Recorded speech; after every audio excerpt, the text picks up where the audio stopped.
Y'all, I got good news for you. Not only are we live, not only are we on time, Okay. there's two of us in person. We've officially started the move to full-time in-person content I'm in the with city. the start of I'm April in the 1st. city. It's a parade inside my city. Yeah. As you see, we still got Bo in the process. He'll be here very soon. Very, very soon. But starting April, pretty much everything is going to be in person. We're here. Man, new era. First live stream in person. It is. And I would like to take this time to say, PSA, free beef stew, free Isaiah Stewart. You know what I'm saying? We're going to be here when you get home. It's all good. We're going to hold you down, Isaiah. All right? We're not going anywhere. Free beef stew. Spam You're free the beef only stew in the person who's chat. ever said that. Holy shit. Okay. Hey, man, shout out beef stew. Don't like what Adam Silver's doing to him. It's unjust. Bro, he's committing like actual It's assaults on the unjust. court for no It's reason. unjust. Why? We're not going to get there. We're not Well, going hey, to let, go there. let him have a little fun as a treat. You trying to see ratings go down. I see. We're here for entertainment. That's the funniest part about all that is everybody constantly laments for the 90s. I miss the physical play. I miss when guys were able to go out there and really try and, play like men. And then as soon as you get one, as soon as you get a real 90s enforcer. Oh, my God. Yeah. How can he do this? It's disrespectful to the game. Get this thug out of here. I'm like, let him cook. Y'all changed like Somebody- the weather, man. That is crazy. Yeah, somebody actually tweeted that at me today. They were like, yo, send this thug to jail. I was like, all right, Are you bro. serious? Yes, because I tweeted out free beef stew and someone was like, put that thug in jail. I was Of course like, they did. That's all right, man. Relax. So yeah, actually, if you guys don't know what happened in the Pistons versus Timberwolves game the other day, we had a little brawl. We had a little fisticuffs, if you will. Dante DiVincenzo basically went up. I don't know exactly what caused it, but he started pressing Ron Holland. And somebody else, I forget which teammate, I think it was Nasri, came up, and they were kind of double teaming Ron Holland a little bit, talking shit. And then in came Beef Stew from the top rope, started this big kerfuffle. He was not going to let his rook get pressed like this. And yeah, man, I thought it was great. Yeah. So initially, what Reed really like overreacted, started too. this whole thing, Nas Reed, he kind of was overreacting. I think Ron Holland clicked him just a little bit, barely made any contact for real, but Nas Reed felt like it was a semi-dangerous play, and then he started waving his finger, walking up to Ron Holland just like these. And then that's when like the whole kerfuffle just started happening. Dante DiVincenzo was using his fucking elbows and shit, shoving people in the chest. And then it ended up with Ron Holland crying on the sidelines, bro. Crying out of anger. It's very good. The finger pointing is very, it's an underrated aggressive move. Because if you start pointing, you really do have to be ready for anything that happens. Because it's oh, you don't know. Like, okay. Let people know, Nasri. Yeah, it was great. I don't feel like I don't feel like either side were in that run the wrong. Stuff like this happens. Everyone's sticking up for their own teammates. That's how it goes. It was very funny though that whenever it got semi broken up and everybody was kind of, there was a mob of people pushing each other apart. Everybody usually is like, all right. They're yapping at each other, but everyone kind of backs up. The whole time Isaiah Stewart was fighting through, mushing Dante DiVincenzo in the face over and over again. They pulled him off. He stopped. He saw Nas Reed on the ground. Said, "Mush you!" He was just a heat-seeking missile looking for a face to put his palm on. It was nonstop aggression. He looked like Ray Lewis. I saw somebody make the point that the biggest winner in all of this was Rudy Gobert because normally in fights people would just take the opportunity to take a cheap shot at Rudy, and nobody did that this time. And so the fact that there was a fight, Rudy Gobert's team was involved and he came out unscathed was actually a very big plus for him. So that's cool. I think it was a couple moments before this play. Beef Stew and Rudy Gobert got into it. Obviously, he was just touching his waist or whatever, trying to position himself for a rebound or whatever is going on in the next play. And then Beef Stew, he did exactly this finger pointing thing that you were talking about, Don. He was like, "Yeah, bro, don't touch me." Swiped his Rudy Gobert's hands away from his waist. He was like, "Yeah, don't do that." So it was there, but attention was just diverse somewhere else. I saw Timberwolves fans were talking about how they're proud of the character growth of Jaden McDaniels because Jaden McDaniels stayed out of it too. And I didn't know this about him, but apparently Jaden McDaniels is always trying to go. He's always the one jumping in this too. Okay. So it was very surprising to Timberwolves fans. They were like, look at him. A new man, a mature player, a veteran of the game, not jumping in to throw hands. Look at him go. Nah, man, jump in. Jump in. one time, there's 8 games in the season left. You could take 2 games, right? Get your body right for the playoffs. You'll be okay. It's fine. Yeah. So, and naturally, after this kerfuffle, suspensions were handed out as you'd expect. There was actual violence, so they were gonna go ahead and do more than a little bit of fine. And the suspensions we got are 2 games for Isaiah Stewart, which I thought it would have been like 4. So 2 is not too bad. Yeah, because he's a multiple time offender, dude. Oh, Does yeah, this yeah. shit on a regular. He's past 3 strikes. No, I said on Twitter, I think he's kind of low key building a case for himself to be in the All NBA Hands Hall of Fame. Like, the only reason we don't think about it in that way is because we don't have nostalgia. You know, we think about Ron Artest, we think about the Bad Boy Pistons as like these hard motherfuckers from back in the day. We have the nostalgic lens of seeing them. Isaiah Stewart's cut from the same cloth. I think he's building a resume for himself. You said that, and then I got to thinking. I was trying to make like a Mount Rushmore of just like guys who are just ready to go. And Isaiah Stewart honestly has all the moments. Yep. Isaiah Stewart again tried to beat up LeBron. That was like, crazy. Like that being his like coming out party of like LeBron. Like he saw blood and then was like, I have to beat this man up. I have to. Nothing is more important to me in this moment than putting hands on LeBron. That in itself would have cemented him as number 1. If he actually landed against LeBron, that would have been number 1. But there was that. And then remember, I think it was last year, Drew Eubanks or somebody like actually called the police on Isaiah Stewart because there was... That's so sick. Right, because there was an incident in the tunnel pre-game and Isaiah Stewart had the police called on him. I don't remember the details, but I know what you're talking about. I remember that happening, but so much happens in the NBA that I can't remember the exact details. But yeah, I remember that it really escalated that way, and it was like... This is a reputation police call for sure. 100%. You have the face of the league and police presence were involved. He's up there. He's top 5. You gotta be. Dude, this hasn't happened in such a long time, but if there's one thing that specifically the Detroit Pistons need to do, they need to hand Isaiah Stewart like a 10-year contract and make sure that he stays a Piston. This type of activity and this type of behavior can't be allowed anywhere else in the league other than Detroit specifically because they are. We're so unprofessional. I love it. It's great. Again, we're not asking for this every single night, but obviously it's an 82 game season. It's March, right? It's quote unquote fake basketball time. Stuff can happen every once in a while, and it's okay. Also, it's very cool that Isaiah Stewart was pointing to his jersey, pointing at Detroit like he's putting on for the city at the same time. It's little things like that where it's like, this is the common thread through eras that's going to bring the whole city together. Yeah. And I love that. And everybody on Twitter is like, fake tough guy, fake tough guy. I'm like, I don't know. He's fucking touching people. It feels like a real tough guy to me.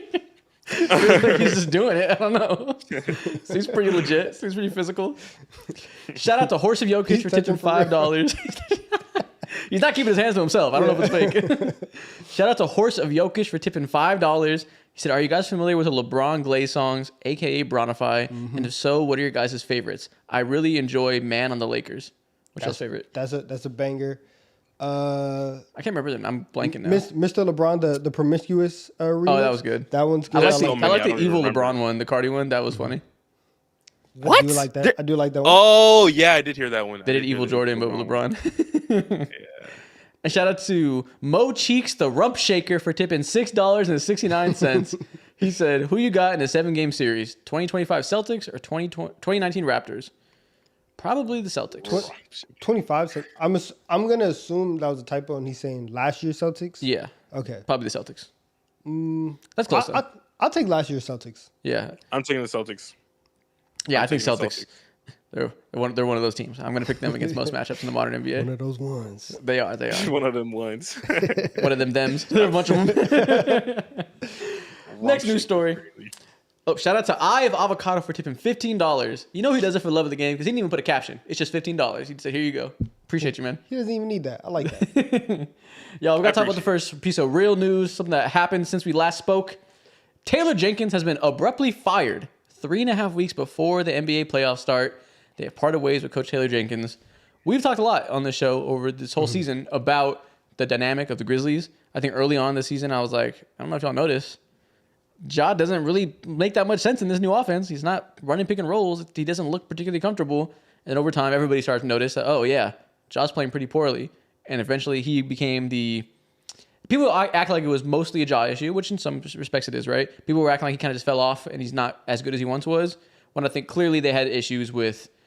They decided to go a new way with their offense to give themselves a higher floor, maybe even a higher ceiling in their half court, a way that isn't so reliant on Ja, isn't so reliant on any one player. It really is team over one player. But throughout that transformation, they kind of hurt their number one player. So I think people sensed that something was brewing. This would lead to something. But I don't think any of us thought it would be a firing three weeks before the playoffs start. Everyone's already kind of pointed out.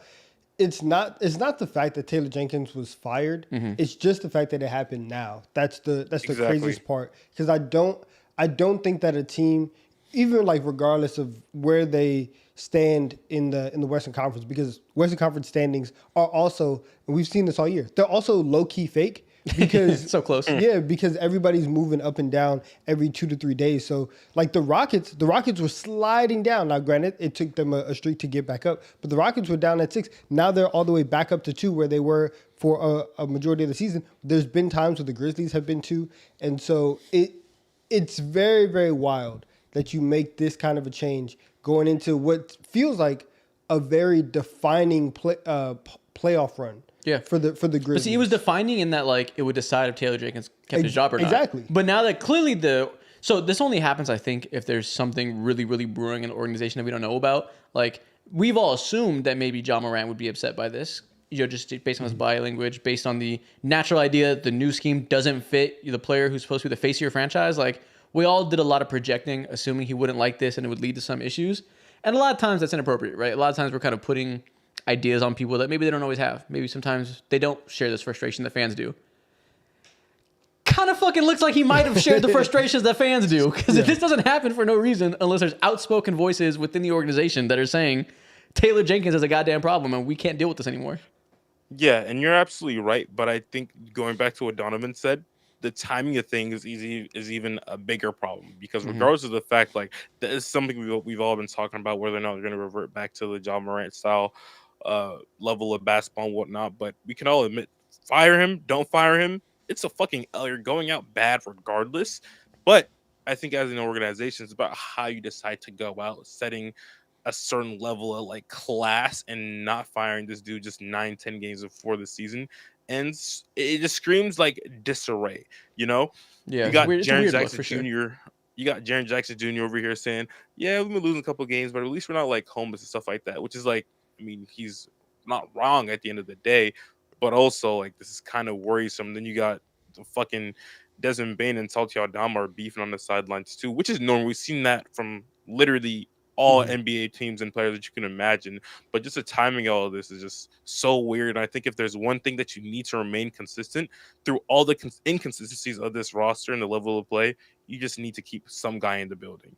Yeah, it's just weird. I mean, Grizzlies fans have hated Taylor Jenkins all year for probably good and bad reasons, right? Like he's been a flawed coach. People have had issues with the idea of the system ruling, kind of like negating Ja Morant's strengths. That's obviously going to cause disagreement. I don't hate that idea, right? Like even when Ja Morant was at his best, they had like the 25th half-court offense for some years. I don't hate the idea of trying something new, but you gotta strike a balance. You gotta find a way to make him comfortable and get the best of both worlds. So I can understand why fans would be upset with that. It's not working out perfectly. But I know they had a lot of issues with small stuff too. They don't like quite how much he relied on the depth, that they didn't play their best players for starter minutes. Ja Morant's playing 28 minutes a game. That's a big issue to some people. Some people don't like his insistence on playing Santi Aldama big minutes. He hasn't embraced Zach Edey very much. He's had a very short leash with him. Hasn't really made good use of his offensive skills. So you're kind of just getting the downside on defense without the upside on offense. A lot of small stuff that Grizzlies fans certainly weren't surprised by him being fired. Yeah, but also I do feel like in a certain way, he's also like handcuffed because of Ja Morant's availability. And so I think we've made this point a lot where you kind of have to go to this offense because Ja's missing 30, 35 games, right? He's not playing for 2 weeks straight. And so how are you supposed to create some type of like actual high-end continuity, right? The Grizzlies have relied on their depth and their talent and their development for years now, and it's gotten them to be very high seeds in the Western Conference, which is always competitive. They've had favorable matchups, but you go and you look at the game logs and you look at the playoff series. Ja Morant is missing games in playoff series very consistently. You look at it this year; he's missing games a lot, and so shout out honestly to Taylor Jenkins in the fact that. One, the Grizzlies also fired his whole staff last offseason.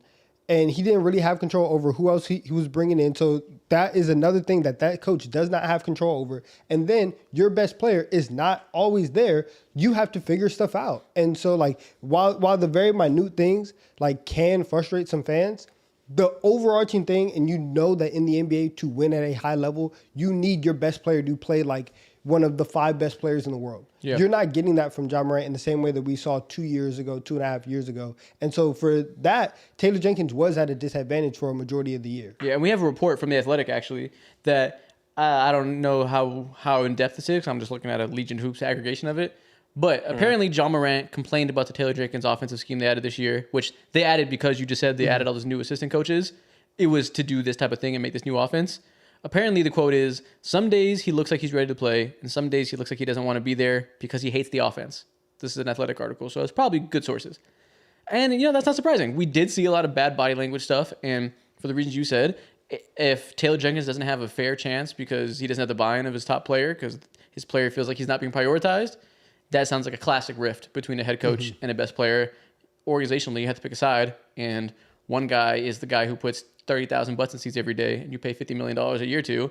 And one guy is a young head coach that was really good for the time you needed him. He saw your team through a rebuild, established a culture, and helped you get there. But, you often see this type of timeline. A team like this needs a new coach, a new face to kind of take you to the next level. And I'm not even saying Taylor Jenkins isn't that caliber coach. I don't really know because we've only seen him in this environment. He's fine, he's cool. But like if people just maximize his potential with this team, and I think that's, maybe like, not. But if that's how fine. Ja feels and the organization feels, I can understand having to make a move. Yeah, I agree. I think we're all on the same page. We see this time and time again with like all NBA teams that are semi-young looking to make the next step and prove themselves in the playoffs. I think the latest that we've seen that happen with is the Cleveland Cavaliers, and now we see a couple years ago, I could compare a team in terms of like timeline wise and how they viewed Taylor Jenkins, who helped find this new identity, is like the Detroit Pistons. JB Bickerstaff is the perfect dude who's like a culture setter and can help point teams in the right direction. Is he going to necessarily get you over the top? I don't know. But in terms of doing what's necessary and laying out like a basic rubric of how to book to build an NBA team to be functional, he is that, and he proved to do that. Now, as for like the Memphis Grizzlies and the product that we've seen over the last few games, really the past month or so, they've been so bad, and they haven't had an actual quality win since February 2nd. Damn. Outside of that, they beat up on teams like the Spurs, the Raptors, the Orlando Magic, the Houston Rockets, the Mavericks, Pelicans, the Utah Jazz. They don't have a quality win since the Milwaukee Bucks, and that's entirely scary. And the Bucks are like such a shaky team too. And if you don't even want to count that, then it goes even like a little bit even further back. So in general, they were cooked. The defense has been such a disaster. And like it's weird too because they obviously started the season off really good defensively and just hit a wall where things just stopped going well. I feel like Desmond Bane, I've seen a lot of Grizzlies fans complaining about his defense, that it hasn't been what it once was. Someone who has a reputation for being a good defender. Obviously, Jaren Jackson going out with the injury seems like that was the catalyst that really lost their momentum, and they just haven't recovered. Like they've always had not the strongest defensive personnel. Like Santi Aldama's not the best defender in the world. Desmond Bane's not the best defender in the world. We know Ja isn't. Edie's a rookie who's 7'4", 300 pounds. He has some learning to do. Luke Kennard, etc. They don't have a ton of elite defenders, but they've had a great team defense. And Jaren Jackson has been a big part of that. So it's not surprising that if they falter and lose momentum, that it's the type of personnel that could really struggle to like get that back.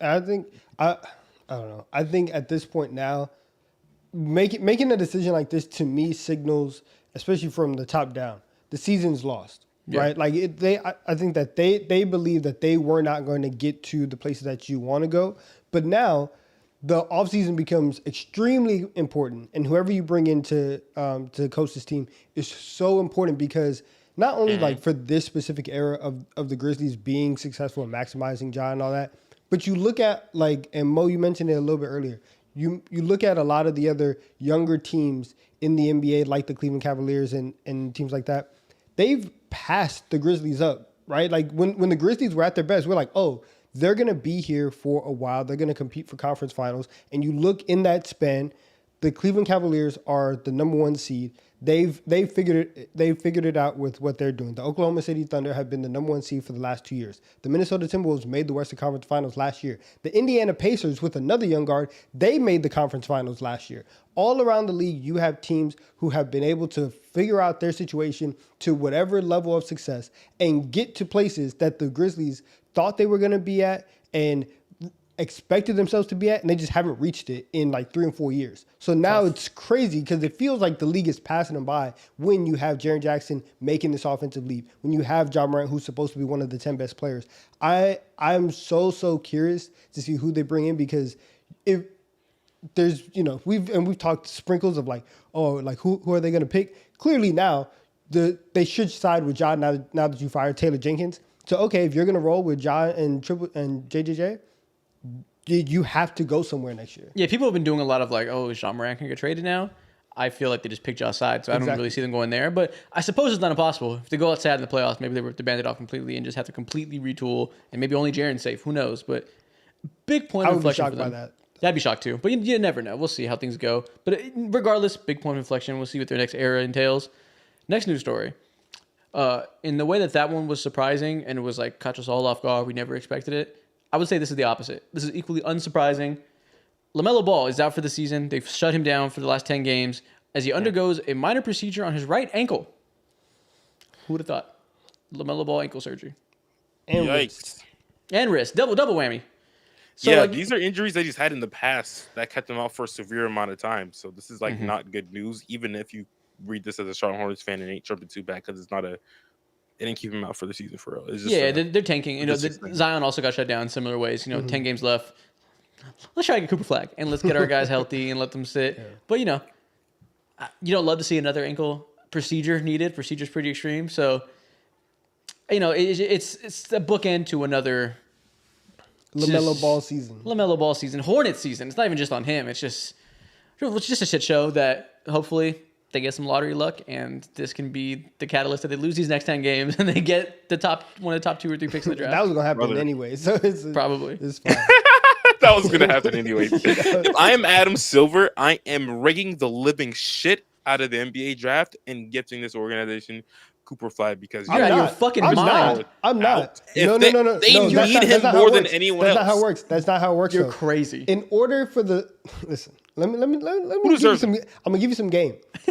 In order for the lottery to be rigged for you, right, or for you to get one of those top 3 picks, the league has to see you as moving in a certain direction, right? You have to show some type of foundation that you have an infrastructure to coddle this number 1 pick that we're about to give you. The Charlotte Hornets have shown that they will break any asset that you give them. We are not giving you Cooper Flag. We are not putting the great white hope in Charlotte, absolutely where they are tearing down everything. It cannot happen. He will not be a Charlotte Hornet. I promise you that. Not happen. Over my dead body. I promise you it won't happen. Yeah, that'd be the worst shit ever.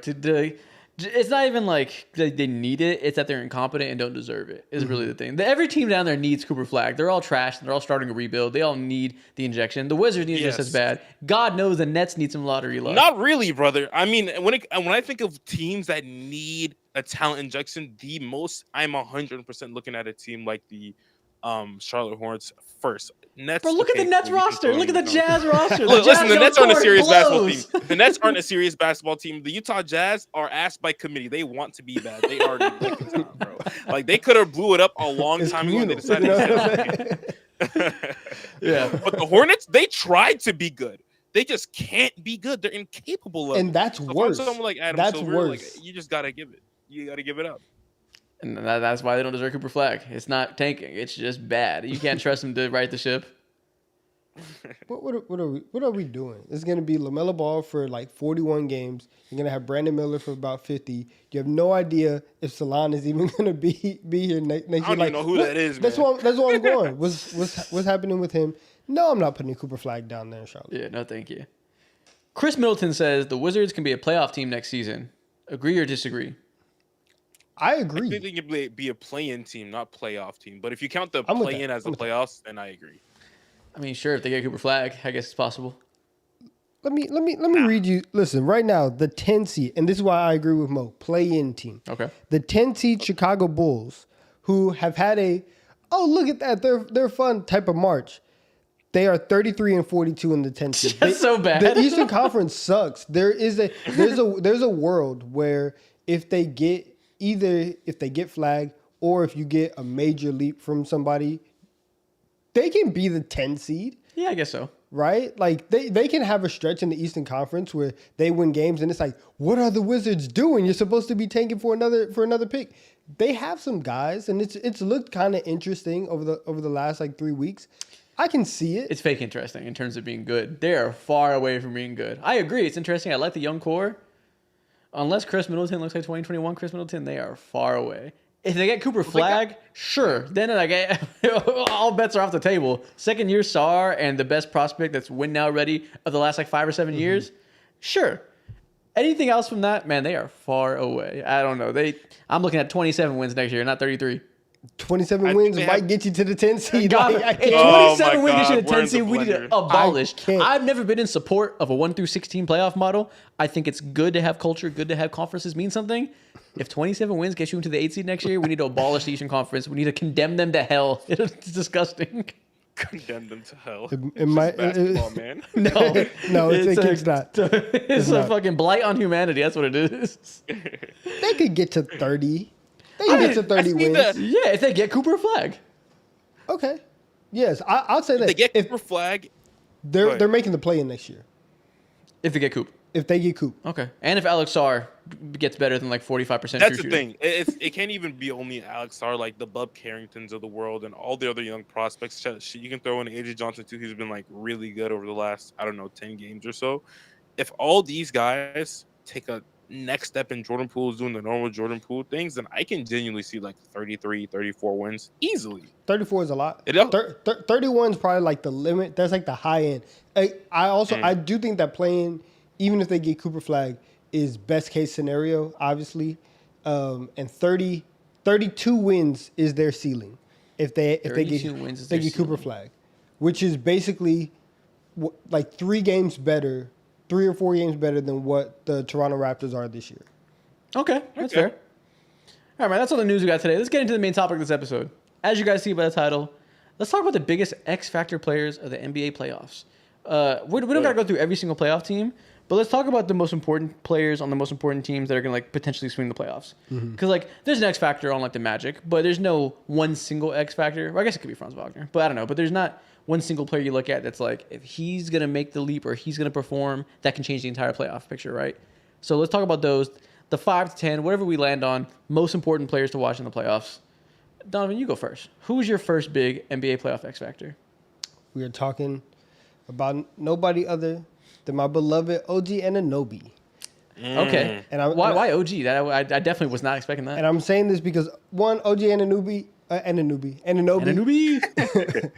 is absolutely hooping right now. He is a walking bucket, and I'm looking at him because he is going to have to be one of the best two-way players in the NBA for the Knicks to make a run. Yeah. Like obviously, like Jalen Brunson is coming off an injury. We'll see how long it takes for him to get fully back into it. I don't think it's going to take a long time, but whatever. But we know the defensive struggles between Jalen Brunson, Karl-Anthony Towns, all that. OG Anunoby, if his offense and his three-point shooting can be at a certain level, and then also you have him playing all defense, like all NBA level defense, and he is a legitimate two-way wing, getting into a series where they're going to have to play the Boston Celtics, you're going to have as much firepower as possible. And I think that I know what I'm getting from Jalen Brunson. I think I know what I'm getting from Karl-Anthony Towns. Even Josh Hart. I know on a night in and night out basis, I'm getting 120% effort. I'm getting a near triple-double, double-doubles, all that stuff. One of those wings are, in terms of Mikal and OG, are going to have to step up. And the fact that OG is stepping up right now and filling a void, if he can continue that, the Knicks do have something special. Chat, so who do you guys think is the biggest X factor on the Knicks? I'm seeing you guys say a lot of different names. Spam it in the chat. Let us know who you think is the biggest X factor. You mentioned him in passing. I kind of think it's Brunson, which is like the easy answer because he's the best player. But he's coming off an injury that he's not back yet. There's 9 games left. He's going to have to – I'm assuming he comes back within the next few games or so. They're going to want him to have some runway to get his feet under him. let's say he plays 4 or 5 games before the playoffs start. That's not a long time to get in a rhythm after missing 2 months. He has to be able to like wake up and immediately be 40 points per game in the playoffs again. Which is a lot, yeah. That's a fuck ton to ask. It felt impossible to ask it last year. We all doubted his ability to be this one option as the only star on the team as a small guard, a scoring guard at that. Like, nobody expected them to be able to make noise because we were like, shout out Jalen. We don't think he's like that. And he proved us all wrong. He had a fucking magnificent, all-time great, borderline legendary playoff run for as legendary as you can be for not winning anything, you know? But individual performance, it was an all-time great series, averaging 40, just being a one-man army.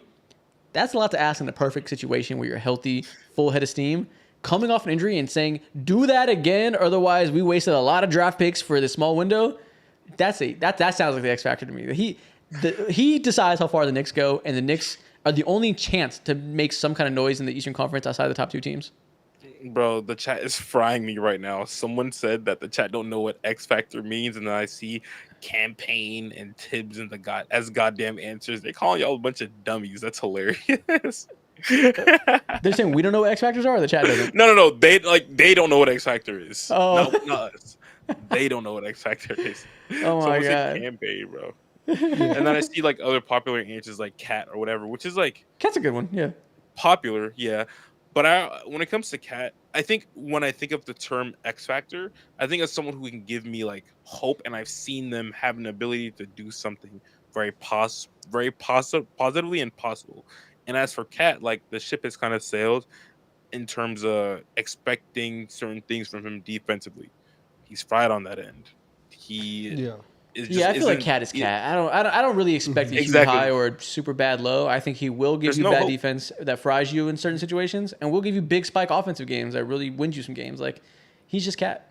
Yeah, exactly. That's why I'm like, I don't know if Cat is just such a predictable person, but in my mind, I probably would lean towards like one of the wings, either OG, McCall, who's been great since Jalen Brunson's been out, or hell, maybe even like Josh Hart if he is shooting the ball at like a high clip, which you seen him do before last year. Mitchell Robinson could be the X Mitchell factor. Robinson's a great answer as well. How has he been? I don't have a good feel for how he's been since coming back.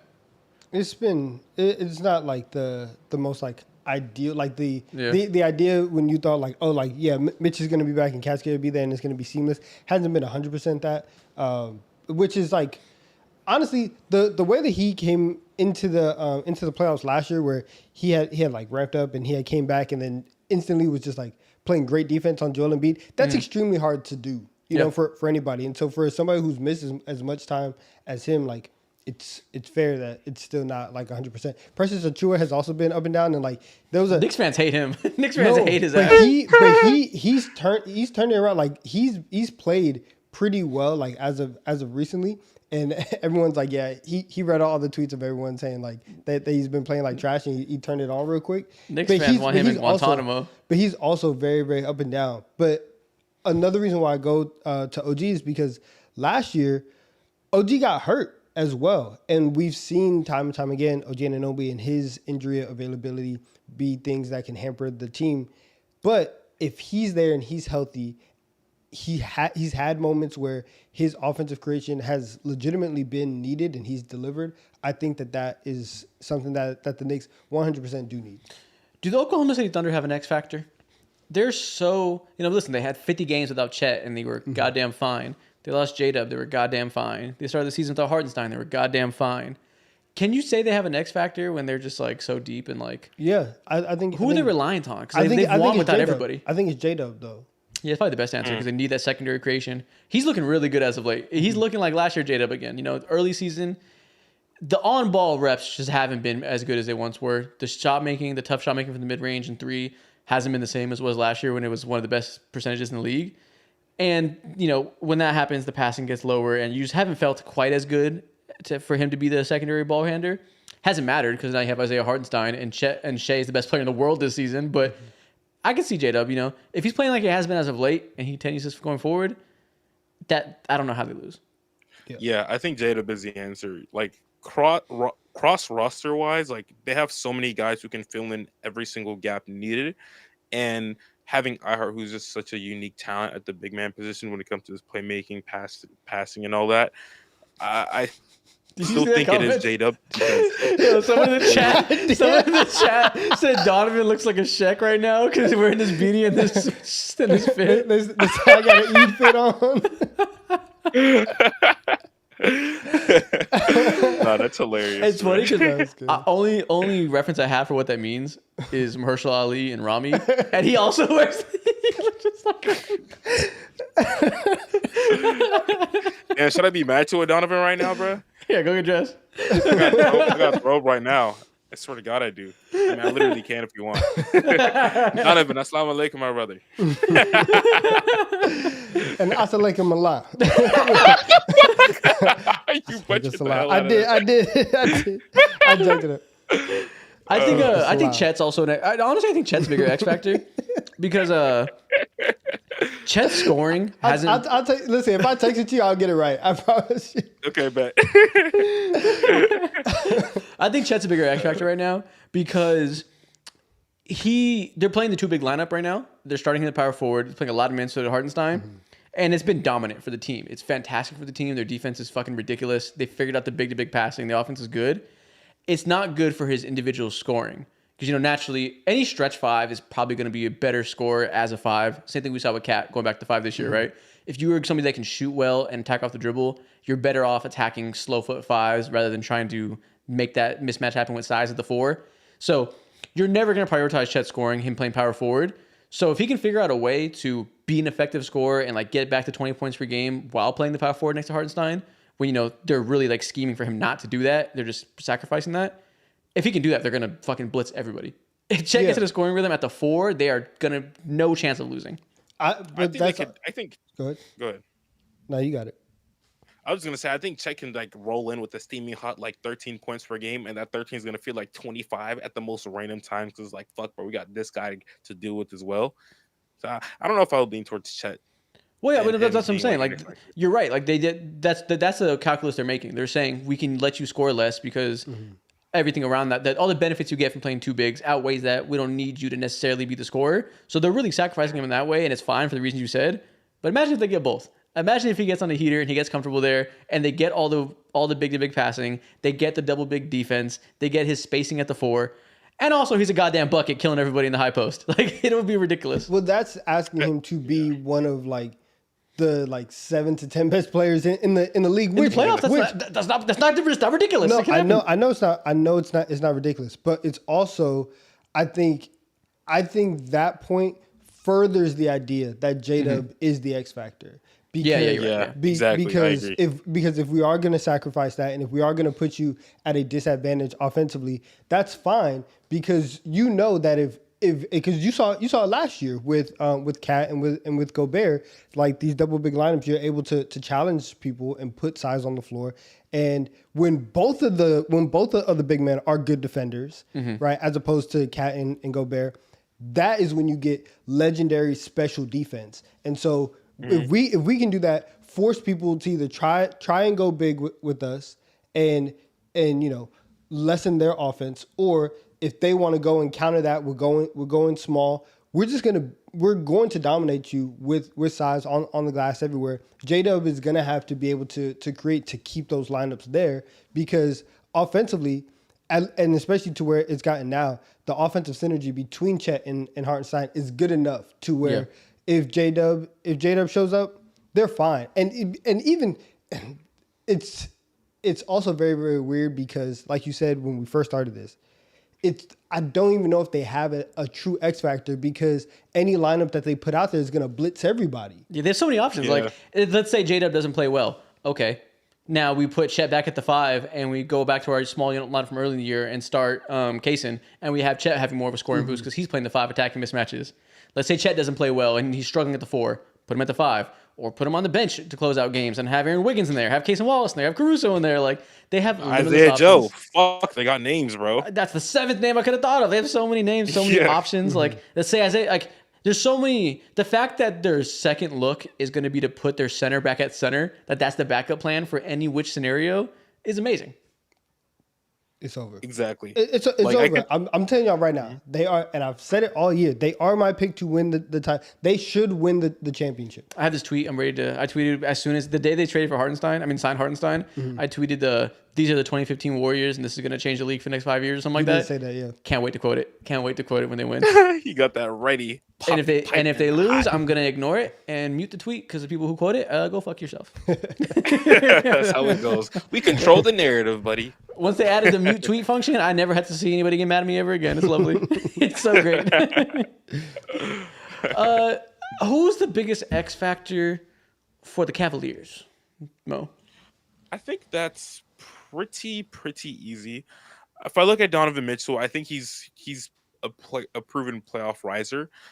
Seeing what he did against most top teams in the NBA outside like the Oklahoma City Thunder because they just clamor everybody. But he's pretty consistent within his game, and I feel very confident in his scoring punch. Cool. I also feel very confident that Evan Mobley in his defense can travel anywhere throughout all times. But I'm kind of in between whether it's the X Factor should be him or Darius Garland, because what Evan Mobley has done offensively has been a big part of the reason why they are one of the best teams in the entire NBA. And I'm really stuck in between those two. There's really two X factors on this team, genuinely, I believe. It's Garland for me pretty easily. I think. I'm glad you said that. I think it's very easily. I mean, again, we keep talking about it all year. All the Cavaliers season entirely comes down to them versus Celtics, right? We don't really feel like any other team has a real chance. Maybe the Knicks if they get the best case scenario, but I'm gonna pick the Cavs quite easily in that matchup. There's a non-zero chance the Knicks win, but I'm heavily predicting the Cavs. It's really just them and the Celtics, and their one obvious weakness for the Cavs to pick on. We've said it all year. They have two small guards they're starting. They're probably gonna pick on the smaller one, which is Darius Garland. He has to hold his own defensively, and he also has to. He's going to give up some defensive value, right? If you attack him over and over, he's the smallest guy. You're going to have your way with him a little bit. He has to make up with it on offense, and he has to be a walking mismatch, continue to kill bench lineups when he's the main go-to scorer, continue in their starting lineups to be able to attack mismatches and really stretch out Porzingis and make his lack of mobility hurt. Maybe Al Horford if you can get that matchup going. Like, he has to be clicking at all cylinders offensively because you're not going to get some like crazy defensive performance, right? He doesn't have the ceiling for that. Yes. But offensively, he can go berserk and make up for it. So he can't have a poor shooting series. He has to be on fire. Mm-hmm. Yeah, he's someone who has the shortest leash out of all out of the entire group. But also, like in terms of like winning a championship and shit like that, I think that Evan Mobley is so incredibly pivotal because of the aggressiveness and how at times throughout his entire career we've seen it win away. Now, obviously, he's a different player now, but I think I need to see more proof on the table for me to be like, okay, yeah, like I feel confident in his game. Now the defense is very reliable, and I can't say anything about that. That's why like Garland for me is on the scale, but I'm kind of in between. Yeah, I think because of Mobley's defense, and maybe this is the same thing, and maybe it's not. I feel like in terms of quote unquote pressure, Mobley might be the one under more pressure just because he's the one who has to show that he's playoff proof or that he can that he can do certain things. What am I missing? What somebody say? Dude, someone just said, someone tell Mo his month is over. What? His month is over? Is he talking about like February? He's talking about Black History Month? Oh my God. But yeah, so like Garland, the Cavs superpower for the last 2 years, even when they weren't the number one seed, has been the fact that they could have these lineups with a small guard and with a big, and both of them would be very, very functional. And so with Garland, it's been a minute since people have seen it due to some circumstances and some injuries and stuff like that. True. But don't forget that like Darius Garland is very capable. He's very capable of rising to the occasion in the playoffs. And so if they do get a great Darius Garland playoff run, I think that even negates the fact that if Evan Mobley isn't a fantastic offensive player, they can still get somewhere if Garland rises to that level. So that's why I'm taking Garland. Chat, who do you guys think is the second best player on the Cavs? Because I feel like that's such a debate, and I feel like that informs a lot of how people view the X Factor. If you think that Garland's the second best player, you're probably going to think Evan Mobley is the X Factor, right? Because you need that third guy to step up and vice versa. I kind of lean Evan Mobley as the second best player, so maybe that's why I view Garland as like the third guy that has to do his thing. I just feel like Evan Mobley's a little bit safer just because of the defensive floor, but I don't know. I feel like that's going to be a debate for a while. Maybe the playoff performance will decide who's viewed as their second guy. They really are 2A and 2B for me. I still can't decide just because their jobs and their importance are still so high on the priority list for the Cavs, and they're important in their own way. And so I can't say like what Mobley does is more or less important than Garland because they need everybody. I feel like, they're not the strongest defense in the world. I almost feel like Mobley carries more of a burden defensively, maybe. So maybe that makes him the second most important player. They play a lot of lineups with some small wings, and even DeAndre Hunter, who's bigger, isn't like amazing defensively. Mm-hmm. And obviously the two small guards. So I feel like Mobley's defense is like super important. So maybe that's why I lean him. Because like offensively, obviously fucking Darius Garland's better, but the gap defensively in terms of responsibility is probably more on Mobley's shoulders than the offense is on Garland's. Yeah. Who's more important? Who has more I agree because like if Darius Garland's having a shitter series or whatever it is, there's been time and time again where Darius Garland's not having the best game, and then Ty Jerome comes in and he just bloop bloop bloop, beat pop, like just doing shit on the court all over the place. Yeah, the presence of Ty Jerome is a good point. Yeah, exactly. So I think that kind of helps me decide, and also on top of that too, there's a reason why, like, not to say that he would have been traded, but there's a reason why trade talk was around Darius Garland's name, and Evan Mobley has never been in question and probably will never be in question for the next few years. So I think now I'm leaning question marks on how, again, it only when it comes to beating the Celtics, there's a lot of question marks. Outside of that, I guess almost nobody's X factor because they're so reliable. Going back to the West, this is a fun one. Who's the biggest X factor on the Denver Nuggets? Obviously, Jokic is Jokic. Outside of that, I think almost the whole roster has question marks. MPJ, streaky player by nature, being the shooter. What are you going to get from him? Aaron Gordon hasn't been healthy. Jamal Murray is a guy who in some years in the playoffs is a fucking god and makes them unbeatable. Exactly. Last year looks a little more mortal dealing with injuries. Like, he's obviously up and down. Who do you pinpoint as the most important X factor on a roster that's like completely comprised of X factors? Naturally, I think I'm going to lean towards Jamal Murray. Anytime he's been healthy, they are walking their way into the Western Conference Finals, damn near the NBA Finals. Now, has that happened? No, because he's been fucking not healthy over the last few years, and he had to get himself up to a certain point even this year. Now he's looking more regular and more of the not God version of Jamal Murray, but a good version of Jamal Murray. I don't think if the Nuggets were to have an upsetting round, I think I agree with you when it comes to like this whole damn roster's an X factor. But if they go bad, like embarrassingly, it's gonna be Jamal Murray's fault. Yeah, someone senior everything in the chat said Westbrook is obviously the X factor. I think he has the biggest like X factor ceiling is Westbrook, because if he has a good series, that can like be a gigantic difference.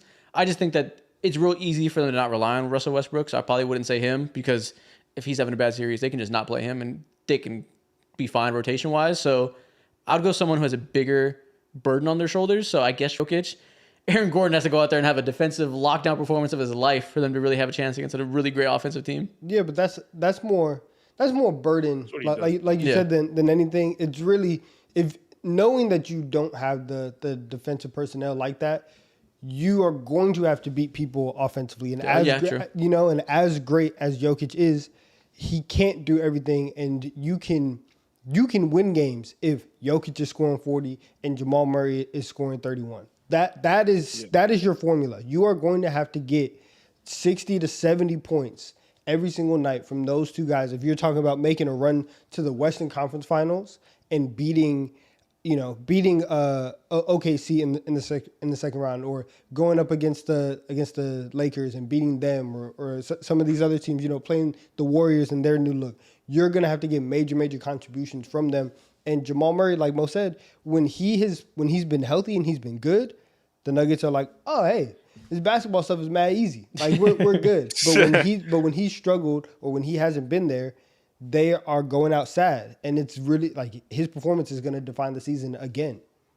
Yeah, I guess Jamal Murray might be the biggest X factor of the whole playoffs. Now I think about it, because obviously, anytime you have Jokic in his prime, you want to be able to be a like serious threat, and it kind of just feels like they're not, at least in comparison to the Thunder, just because they have so many holes. And yeah, I guess you're right. The only opportunity they have is to just be a ridiculous offense that nobody can keep up with. That Quick only question. is possible with Jamal Murray. That's literally the only outcome that can make that happen. Did the Lakers face off against the Nuggets in the 2020 Western Conference Finals? Yes. Yeah, so it only makes sense that Jamal Murray is the biggest X factor because he was playing insane basketball in 2020. Obviously, they won the championship, I think, in 2023 or so. Yeah. So he was also a god then. And in between all those years where he wasn't there, he was either hurt or just playing like shitty, sucky basketball. So Jamal Murray is definitely like the biggest X factor. Yeah. Okay, going back to the East, the Celtics. And obviously they're the safest, highest floor team in the goddamn league, defending champs. Kristaps Porzingis is back now. They're gonna look probably pretty much how you'd expect coming off a championship, going into the playoffs fully healthy. If Porzingis stays, we'll see what the status of Tatum is at the time. Who's the biggest X factor there? Because obviously KP's health is always one of them. Jaylen Brown had a really bad start to the season as a shooter. I think he's normalized a little bit, but obviously that's a question mark. Drew Holiday hasn't been nearly as effective as a shooter as he was last year. I think all three of those could be the answer. Which one are you guys thinking is like the number one? I'm going Jaylen Brown. Okay. I think Jaylen Brown, like yes, KP, his health, KP's health gets them to a level where you start talking about them as like all-time teams and straight, unguardable. But they still have to beat Cleveland in order to get there. They still have to beat New York in order to get there. But Jaylen Brown has played at all NBA levels before, hasn't really done that this year. And there's a baseline where if him and Tatum are hooping like that, especially with the growth that we've seen from Tatum this year, they can do what they did last year, which is, hey, we're just going to run through the first 3 rounds, not even need Kristaps Porzingis, and we're going to be fine. And a lot of that depends on how aggressive and how good Jaylen Brown is playing. I think he is the number one X factor for them going into the playoffs. Yeah.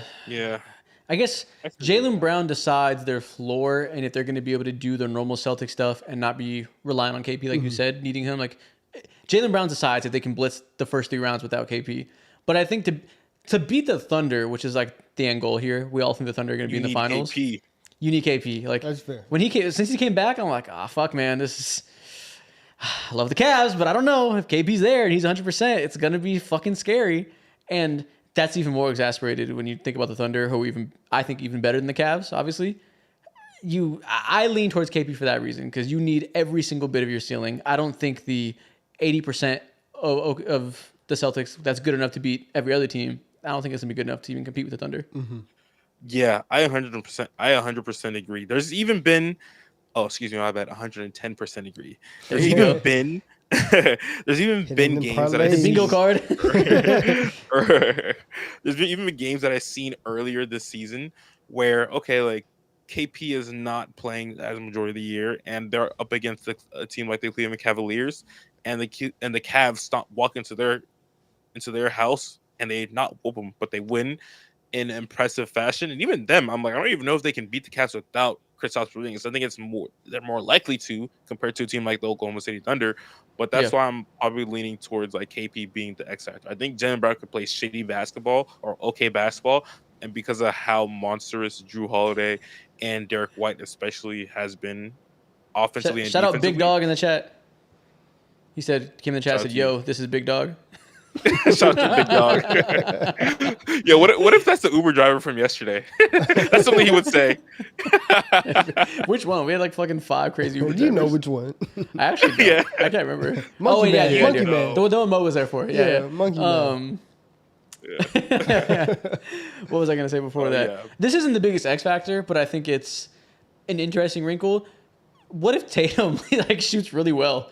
Last year they won the finals without any really struggle, and he shot like shit for a lot of the series. Obviously played well overall. I think great playmaking, great defense, great rebounding, everything around the jump shot. But his jump shot was so broke for the whole run that people were, oh my God, is Tatum ever going to be able to shoot well again? It was like people were really scared. What if he shoots well for the whole playoff run and they just kill everybody? I was scared. Then forget about Jaylen Brown. That's what I'm saying.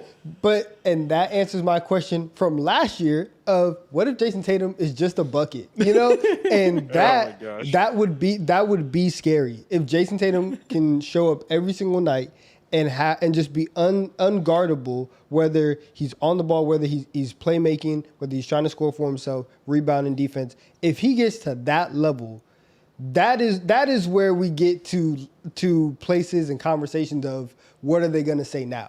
If he comes out and has the quote unquote playoff run, that would be very scary. Yeah, like early in the season when Jason Tatum's his first like 15 games was utterly ridiculous. Like he was playing like a top 3 player in the world. If he gets on a streak like that again, and the 3-point shot is falling, the aggression to the rim he's had this year and last year really is here full force, everything else is clicking. Like, man, shout out to Thunder. If everything clicks right for the Celtics, their ceiling is like, I don't know how many teams in history can beat this team if they get that version of Tatum and everybody else plays well. Which is a lot to ask for. You hardly get the best version of everybody in a playoff series, but if they do, and if they get the best version of Jason Tatum, it's ridiculous. I don't know. If you ask every team to play if you ask every player on every team to play their best version of basketball, I still don't know how they would face off against someone like the Oklahoma City Thunder with a team who I don't know if they have more questions, but same amount of questions, I guess. Having to face a Chet who's giving you like 18 to 20 a game alongside J-Dub, who's like actually shows up, and Shea, who's just being Shea. You don't ask him to do anything else. Like, just be you, bro. Walk in the crib and just score 33. I don't know. All right, chat. Who's the biggest X factor for the Lakers? LeBron. Ew. Do you see that? LeBron. There's LeBron. LeBron. The Lakers is interesting. I mean, okay, so right now it actually unironically is LeBron. Since he came back from the injury, he looks like early season LeBron for those first 20 games. We were like, fuck, man. McQueen is faded. It's time. It's over. Then he got middle of the season, got into his groove, looked once again clearly like a top 10 player. Since injury, these past 7 games or so, actually I don't think it's been 7. It's probably been 4 since he came back. It looks rough. They beat the Rockets last night. That guy could not drive past anybody. There were some rough possessions. And, he's 40. It makes sense. I think at this point, he still has the ceiling of getting to that top-tier player, but he needs to have momentum. He takes a while to rev his engines and get back to full speed for a stretch of games. I think that's probably the biggest X factor, because if he doesn't get back to playing like a top 10 player, they don't have a goddamn chance. But outside of LeBron, who's the biggest X factor? Man, I think I would point towards all the other role guys. Like, naturally, we may think it's like Austin Reeves, but I think Luka's so damn good. Like, he can overshadow Austin Reeves and his deficiencies on the court, whether offensively if he ends up coming short, which he rarely ever does. So I think I'd point towards guys like, okay, what is Gabe Vincent going to do? Can he give you like 3 threes? Hey, man, when he hits his threes, they're insane. They're insane. He's like last super night, valuable, bro. Yeah. Yeah, exactly. So I think it's the Gabe Vincents of the world and the Jackson Hayeses of the world and the Rui Hachimuras. That's where I would go. I would go either Jackson probably. Actually, no. I was more on the lines of Gabe Vincent. Yeah. Like Gabe, Rui, DFS. I think The only reason why is because can one of you three shoot lights out for 3 weeks, for 4 weeks, right? Like Rui last year, or 2023. Yeah. Can one of you guys just black out and just make every 3 possible? Because that right there would be extremely scary if you can get an all-time 3-point shooter run from one of your guys like that. That always is. So that yes, if that happens, that makes a difference. I think in terms of like less variance, JJ Redick has a really fucking short leash with Jackson Hayes. JJ Redick is itching to go small every minute he can. As soon as Jackson Hayes gets attacked one play, makes one mistake, Rui center. It's immediate, go to small ball. If Jackson Hayes can earn JJ Redick's trust and get those 35 minutes a game and like give them a consistent guy who can at least roll and catch a lob from Luka, that makes a big difference. Because I really do not like watching Luka play in these small ball lineups where he has to do a lot of isolation and doesn't have like a natural pick and roll partner. It's not like typical Luka Doncic basketball. He just looks still effective, but it's not the level of interior scoring you'd expect from him because he doesn't have that screener. Yeah, So, you're taking away his superpower. To me, it's Jackson Hayes for that reason. But yeah, obviously it'd be great if we can get a 40% 3-point shooter. That'd do a lot to help. Yeah, I agree. Outside everyone else, I feel pretty confident in guys like Luka and Dorian Finney-Smith Jr. My bar is not that super high for Rui, so that's why I'm like, I don't call him an X factor. Yeah. So naturally it's LeBron, then after that it's the Gabe Vincents and the Jackson Hayes of the world. What about the Houston Rockets? Let's stick on this game. They're an interesting team that I feel like nobody fucking believes in them to win a playoff series, and I get why. I feel like it's going a little bit too far. They are a good team still. If I know you guys aren't confident in either, who would need to be that X factor for you guys to say they're going to beat the Warriors in the first round? Fred Van Jalen Vliet. Green. Oh, two different names here. Okay. Dude, Wow. the end. We get to 5 minutes left in the game, and like you start getting these like Fred Van Vliet shots towards the end of like the shot clock and ends of the game, and it gets a little frustrating sometimes because they are always the hardest shots possible, Yeah.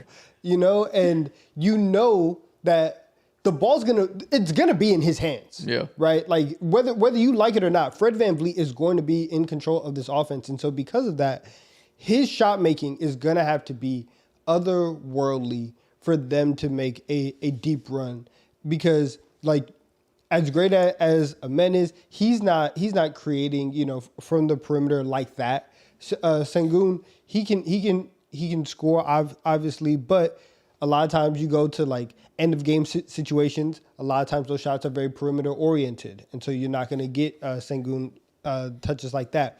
I think that Fred Van Vliet is going to have to, you know, be the idealized version of himself and what the Rockets thought that they were getting when they're bringing in a veteran championship type of guy. Yeah. He's going to have to hoop. Yeah, I understand the Jalen Green answer too. Like, obviously, if Jalen Green has one of his 30-point per game heater weeks, that's a gigantic difference. Yes. I feel that way, the same way I feel about the answer of like Gabe Vincent being the answer for Lakers. Like, yeah, if that happens, great. Can't really. Who knows? Like, that's so possible. Just shooting variance. I like the idea of Fred VanVleet because like he is the point guard. He organizes the offense for better or for worse. And I think it's similar with him to what it is with Dylan Brooks, who in his game last night against the Lakers, he shot like 8 fucking shots in the fourth quarter. It was Dylan Brooks time, and people were like, "Who does he think he is? Pass the rock." Did you see that offense? He had to pull some shit out of his ass. That's how I feel about him and Fred VanVleet. They're both so often forced to just pull lightning out of a bottle, try to make something happen, and it's always ugly because the half-court offense is terrible in the fourth quarter. So I guess I like the Fred VanVleet answer because they're gonna need him to do something. I don't know about the Fred VanVleet stuff because like with Fred, like he's been a tough shot taker and maker his entire career. He's never been like one of the best tough shot makers in the league, but that's just the nature of his game because he's a small guard. There's been plenty of seasons where he's shot like 39% from the field, 40, 41, 37%. Like that's who he is. That's his nature. So I'm like, I don't even know if like a cool 45% from the field shooting series would do wonders for this team. More so, I guess the answer for me personally. Go ahead, Donovan. I would say the thing that I would push back on that is like, yes, that has been his shot profile for his career, but when he was at his best doing that, he wasn't the number one option offensively. Like you had Kyle Lowry there, you had Kawhi there, you had Pascal Siakam there, and so you had other guys that when it got down to to crunch time or late game possessions, like you might be avoiding Alfred Sengun. You also kind of trusted him. Yeah, I mean Sengun's also an X factor, but that's obvious. Like he's the best player. Like how he performs in the playoffs is an X factor. Low key, Steven Adams is low key an X factor. They have been employing this double big lineup. That if you asked me before the season, do I have faith in a Steven Adams Sengun lineup at the 4-5-4? I would have been like, are you out of your fucking mind? That sounds insane to use Sengun in that way, right? It's not, because they're using it really smartly. They're deploying it. Just basically, as soon as they see a lineup out there with poor shooters, at least one or two that they can ignore and really crunch the floor in a way that they don't feel like Steven Adams can get really stretched out, they throw it out there immediately and just mashes teams' fucking faces in with offensive rebounds and big-to-big passing, Sengun post-ups. Like, they just revert back to 1994 as soon as they see bad shooters like Jared Vanderbilt out there. If they can do that in the playoffs against teams that have good shooters, and if they can make that work against straight-up good offensive lineups, that's a, like, just crazy ceiling look to have, to be able to throw that out there and throw teams off. Do you think that they're actually going to be able to do that, Mo? I mean, not against the Warriors. I said, do you think that they're actually going to be able to do that? No, hell no. I think teams are going to sniff that shit out once the playoffs start. And it's working pretty well. But again, they're using it sparingly. They're using it smartly. They're not going to use it too much. But yeah, exactly. I don't know if that's hate after a certain point. 4 to 7 minutes of a game is going to like carry them to victory at the end of the Hey series. man, the I don't small know. that's the type of stuff that matters. That's what happens. That's what what happens matters. in the playoffs. It's 4 to 7 minute stretches that Yeah. that kind of decide the game like that. That Isaac All Gas my eyes on situational as fuck Sengun. lineup. Yeah, that was I framed it that way. I said they used it situationally. That was the point. Yeah. Yeah, but like then if it becomes situational and they use it in the right situations, they could decide some games. Now, do I think that's going to be the deciding factor? No, but it's something to look at. Yeah, Tari there's Easton's just so also a many. good name. This entire goddamn team is like an X factor, bro. To be honest with you, like Yeah, we all. yeah. Anybody with a lot of so- questions, not you can so point to a well. lot of them. Yeah, exactly. This team has the most questions by far out of everyone outside of maybe the Memphis Grizzlies, and they just have so much that swings on the pendulum for them. What about the Timberwolves? Who's their X factor? Obviously, Ant is Ant. Gobert is looking. He's a little lost a step from last year, but he's playing well. He looks like Gobert, just like 90% of last season. They've had a good Julius Randle stretch as of late, especially in the second half of the season as a whole. He looks magnificent compared to how he looked first half of the year. Is it Jaden McDaniels? He's looked really good. He's been shooting really well second half of the year after being goddamn awful to start the year. Or is it just Julius Randle? Is it just the obvious answer? It's Julius Randle because it's Julius Randle from a from a T Wolves perspective, but also from an individual Julius Randle perspective. Yeah. Because he to this day still hasn't had a like dominant playoff series or a playoff series where you could point to and be like, no, that's when he was like at his best doing the quote unquote Julius Randle thing. And you kind of need that, and he's going to be healthy for the first time in a long time going into the playoffs. And I think that like the Timberwolves having that 2-man game and being able to play off of both of them in terms of Ant and Randall is very, very key. Yeah. He's the easy answer, right? Just like Jalen Green's the easy answer for the Rockets. Julius Randle is the big obvious swing factor, the big talking point. But I don't know. I feel like there's outside of him being obviously the answer, he is the answer. I feel like there's almost equal as much on Jaden McDaniels' offense because obviously defensively, I think he's going to be good. No one's really doubting his ability to be a good wing stopper. But a big part of the turnaround, while it has been Julius Randle looking comfortable, Jaden McDaniels, it's hard to exaggerate how fucking horrible Jaden McDaniels was to start the season and how just good and competent he's been now as a shooter from the mid-range from three. If that falls off, it's that much harder for Julius Randle. You know, like he needs this spacing. He needs Dante DiVincenzo there. He needs Jaden McDaniels to shoot well. He needs Naz Reid to shoot well. Yeah. These X factors like facilitate your main X factor being able to do his thing. That's why I think I might lean towards Jaden McDaniels because I've seen the Minnesota Timberwolves before in the regular season, of course, have an impressive level of success without Julius Randle. I almost feel like if Jaden McDaniels has the ability to consistently shoot well and do what he's been doing in the mid-range, like everything else will fall in place perfectly. But if he's not, like your best defender on the perimeter being gone fucking hurts. It hurts your team like a motherfucker when it comes strength-wise, when it comes to what you're supposed to be good at and what your identity is. And if he can produce offensively or cannot produce offensively, like that can just change the entire course of a series. Shout out Shohei Ohtani in the chat. Appreciate you coming through, legend. Very true. Oh, we lost Mo. Mo's gone. He lagged out. Always. Dude, did Shohei Ohtani just fucking nuke Mo? Probably he's trying to pull up. That's crazy. Well, damn, Mo's gone. I got to figure out what's up with that. But that's all the X factors I want to talk about anyways. So I guess we can ride out with Mo and end the stream here. Shohei Ohtani pull up next week too. Yeah, listen, Shohei, he got the best of Mo. We'll see y'all. Good episode this week. Stay tuned for Saturday. It'll be interesting.